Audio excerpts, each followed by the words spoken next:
কিন্তু বর্তমানে ঘরে ঘরে পাড়ায় পাড়ায় মসজিদ হয়ে যাওয়ার কারণে না পায় যোগ্য ইমাম, না পায় মুয়াজ্জিন, কোনো কিছুই হয় না, শুধু ঝগড়া আর ঝগড়া।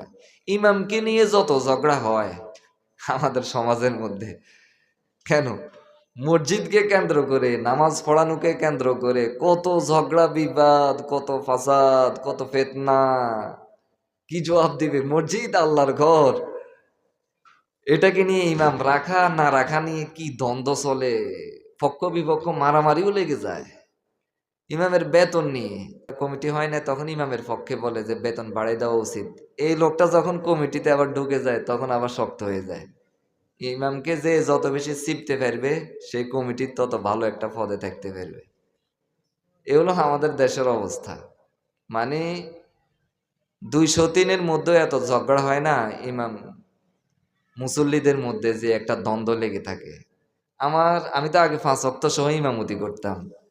আমার যে এক মসজিদের ইমামতি, আমার পাশের পূর্ব অংশের একটা মসজিদের ইমাম, বলছিলাম, কথায় কথায় উঠছিল যে আজকে ফজর নামাজে কয়জন হয়েছে, সে বলছে 1 জন। আমার এখানে আজ 2 জন হয়েছে।